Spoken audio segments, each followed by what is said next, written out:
जरा सोचिए कि एक देश की पूरी अर्थव्यवस्था मतलब पूरे साल 10% अधिक मेहनत करती है, पिछले साल के मुकाबले बहुत ज्यादा उत्पादन करती है, लेकिन फिर भी अचानक वैश्विक मंच पर खुद को गरीब पाती है। हाँ, सुनने में थोड़ा अजीब लगता है ना? बिल्कुल, और ये कोई रहस्यमयी घटना नहीं है, बल्कि ठीक यही तब होता है जब किसी देश की जो करेंसी है, जैसे हमारा भारतीय रुपया, वो शांति से अपना मूल्य खोने लगती है। सही बात है। मतलब हम अक्सर रुपए की गिरावट को सिर्फ घरेलू नीतियों के चश्मे से देखते हैं, मानो ये सिर्फ देश के अंदर की कोई समस्या हो। जबकि देखिए, हकीकत इसके बिल्कुल उलट है। अर्थशास्त्र के इस बड़े मंच की जो डोरियां हैं ना, वो वॉशिंगटन के सेंट्रल बैंकों और मिडिल ईस्ट के तेल के कुओं से बंधी हुई हैं। एग्जैक्टली। और आज नृपेंद्र अभिषेक नृप जी के लिखे गए एक बहुत ही बेहतरीन लेख के आधार पर हमारी इस विस्तृत चर्चा का मिशन एकदम स्पष्ट है, जो कि है असली कारणों को समझना, राइट? हाँ, हमें रुपये के मूल्य ह्रास के पीछे के उन ग्लोबल और मैक्रो इकोनॉमिक कारणों को डीकोड करना है जो हमें सतह पे दिखाई ही नहीं देते। मतलब ये समझना है कि मुद्रा का गिरना सिर्फ कोई एक आर्थिक आंकड़ा नहीं है, बल्कि दुनिया भर में जो बड़े जियोपॉलिटिकल बदलाव हो रहे हैं, ये उसका सीधा परिणाम है। ठीक है, चलिए इसे थोड़ा विस्तार से समझते हैं। सबसे दिलचस्प बात मुझे ये लगी कि रुपए के गिरने की जो कहानी है वो दिल्ली या मुंबई से शुरू ही नहीं होती। बिल्कुल नहीं। ये शुरू होती है ग्लोबल मार्केट में सेफ हेवन यानी सुरक्षित पनाहगाह के कॉन्सेप्ट से। इसे ऐसे समझिए जैसे जब बाहर बहुत तेज तूफान आता है ना, तो लोग किसी मजबूत और सुरक्षित छत के नीचे छुपना चाहते हैं। बहुत बढ़िया उदाहरण है। ठीक उसी तरह जब दुनिया की अर्थव्यवस्था में कोई भी संकट आता है तो इन्वेस्टर्स अपना पैसा विकासशील बाजारों से मतलब इमर्जिंग मार्केट से निकालकर किसी सुरक्षित जगह ले जाना चाहते हैं। और ग्लोबल फाइनेंस की दुनिया में वो जो सुरक्षित जगह या सुरक्षित छत है वो है यूएस डॉलर। कोई महामारी आती है या कोई बड़ा आर्थिक संकट पैदा होता है तो इंटरनेशनल मार्केट में एक अजीब सा मनोवैज्ञानिक डर हावी हो जाता है, पैनिक होने लगता है। हाँ, पैनिक। और उभरते हुए जो बाजार हैं उनमें रिस्क अचानक से बहुत बड़ा लगने लगता है। ऐसे में जो बड़े इंस्टीट्यूशनल इन्वेस्टर्स हैं वो अपना पैसा भारत जैसे बाजारों से निकालकर सीधे अमेरिका के ट्रेजरी बॉन्ड्स में लगा देते हैं, क्योंकि वो सबसे सेफ माने जाते हैं। बिल्कुल। और जब अचानक से डॉलर की इतनी भारी डिमांड आ जाती है तो एक लिक्विडिटी का संकट खड़ा हो जाता है, जिससे दुनिया भर की बाकी करेंसियों पर और जाहिर है रुपए पर भी सीधा नीचे की ओर दबाव पड़ता है। लेकिन यहाँ ना एक तार्किक उलझन है। मतलब संकट के समय तो ये डर और डॉलर की तरफ भागना समझ में आता है, पर जब कोई युद्ध नहीं हो रहा, कोई महामारी नहीं है, तब भी हमने रुपए को गिरते हुए देखा है। सही कहा। खासकर तब जब अमेरिका का सेंट्रल बैंक फेडरल रिजर्व अपनी ब्याज दरों में कोई बदलाव करता है। तो सोचने वाली बात यह है कि भारत जैसी इतनी तेजी से बढ़ती अर्थव्यवस्था से इन्वेस्टर्स सिर्फ इसलिए पैसा क्यों निकाल लेते हैं क्योंकि अमेरिका में इंटरेस्ट रेट थोड़ा सा बढ़ गया है।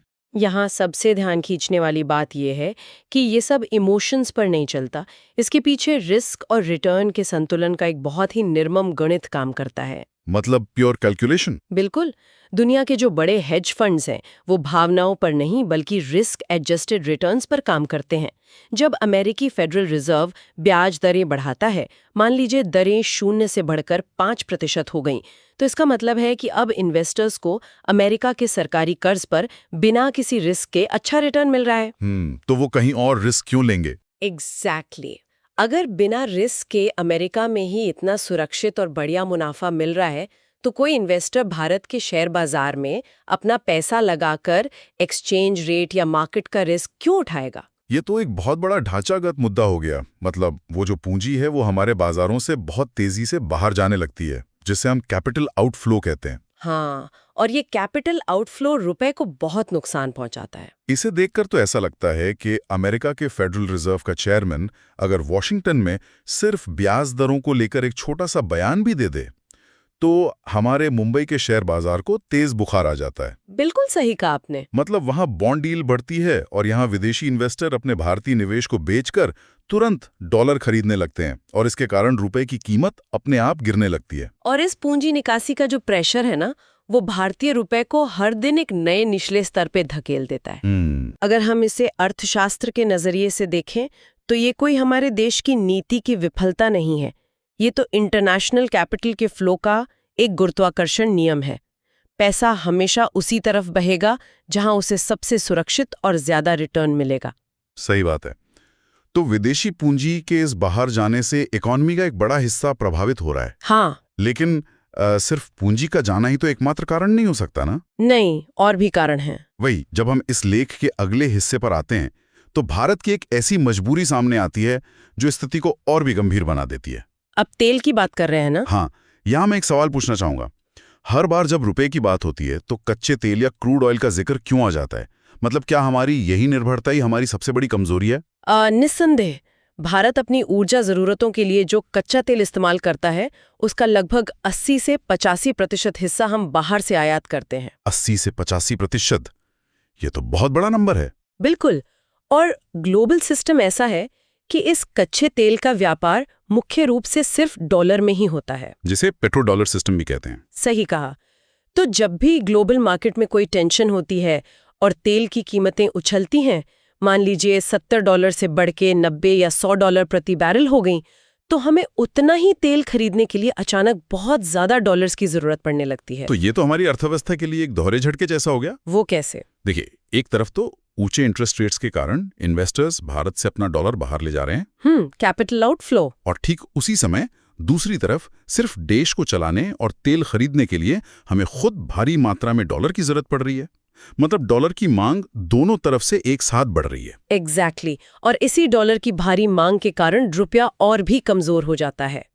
यहाँ पर मैं एक नया कॉन्सेप्ट समझाना चाहूंगी, आयातित मुद्रास्फीति या इम्पोर्टेड इन्फ्लेशन। ये क्या होता है? देखिए, महंगा तेल खरीदने का मतलब सिर्फ ये नहीं है कि पेट्रोल पंप पर दाम बढ़ गए।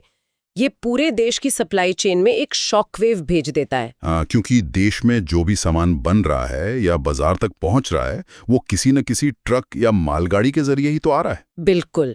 डीजल महंगा होगा तो माल ढुलाई का खर्च बढ़ेगा। राइट। और अगर कोई कंपनी साबुन या बिस्किट भी बना रही है तो कच्चा माल लाने और तैयार माल बाजार तक पहुंचाने का पूरा जो लॉजिस्टिक्स है वो महंगा हो जाएगा। अरे, तो इस सब का असल में मतलब क्या है?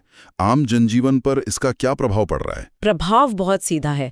जब कंपनियों का खर्च बढ़ता है तो वो इसे सीधा कंज्यूमर पर डाल देती हैं। यानी हर चीज के दाम बढ़ जाते हैं। हाँ, और इससे आम जनता की परचेजिंग पावर या खरीदने की जो क्षमता है वो कम हो जाती है, महंगाई बढ़ जाती है। तो ये तो हुआ आम आदमी पर असर। जिसे ट्रेड डेफिसिट कहते हैं, वो लगातार बढ़ता जाता है। हम एक्सपोर्ट कम कर रहे हैं और इंपोर्ट ज्यादा। और ये घाटा समय के साथ करेंसी की बुनियादी ताकत को खोखला कर देता है। बिल्कुल। और इसका एक और बहुत बड़ा रिपल इफेक्ट विदेशी निवेशकों पर भी पड़ता है। अच्छा, वो कैसे? गणित के हिसाब से सोचिए। मान लीजिए किसी विदेशी इन्वेस्टर ने भारत में पैसा लगाया और साल के अंत में 10% का बढ़िया रिटर्न कमाया, जो कि एक बहुत अच्छा रिटर्न है। पेपर पर बहुत अच्छा है।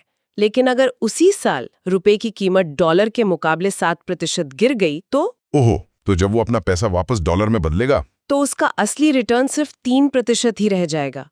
10 में से 7 तो करेंसी की गिरावट में ही चला गया। ये तो उनके इन्वेस्ट करने के पूरे लॉजिक को ही खत्म कर देता है। बिल्कुल। और जब उन्हें लगता है कि रुपए की कीमत लगातार गिर रही है तो वे अपना पैसा देश में निवेश करने से हिचकिचाते हैं, जो कि हमारी अर्थव्यवस्था के लिए एक बहुत नेगेटिव सिग्नल है। बाप रे, एक ऐसी जटिल स्थिति है जहां बाहरी ताकतें भी दबाव डाल रही हैं और हमारी अपनी ढांचागत मजबूरियां भी हैं। सही कहा। तो स्थिति की गंभीरता को तो हमने समझ लिया। अब बात करते हैं समाधान की। इस आर्थिक दबाव से बाहर निकलने का रास्ता क्या है? मुझे यहाँ एक एनालॉजी याद आ रही है। बताइए। ये कुछ ऐसा है जैसे किसी गहरी चोट पर तुरंत एक बैंडेड लगाना और फिर भविष्य की बीमारियों से बचने के लिए शरीर का इम्यून सिस्टम मजबूत करना। ये बहुत ही सटीक उदाहरण है।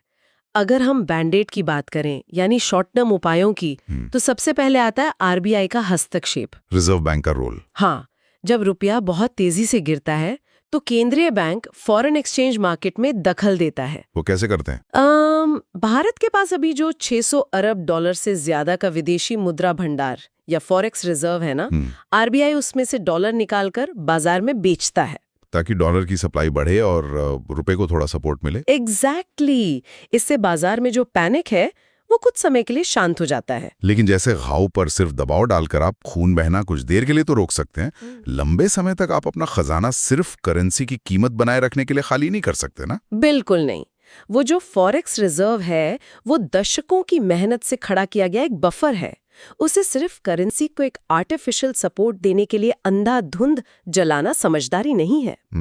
और इससे एक बहुत ही महत्वपूर्ण सवाल खड़ा होता है कि क्या हम अपनी बुनियादी कमियों को दूर कर रहे हैं? मतलब वो इम्यून सिस्टम वाला पार्ट, लॉन्ग टर्म सुधार। हाँ, असली समाधान तो वही है। हमें उस डॉलर की डिमांड को ही कम करना होगा जो हमारे सिस्टम से बाहर जा रही है। और डॉलर की सबसे बड़ी डिमांड कहाँ से आती है? कच्चे तेल के आयात से। बिल्कुल, इसलिए हमें आयात पर अपनी निर्भरता कम करनी होगी।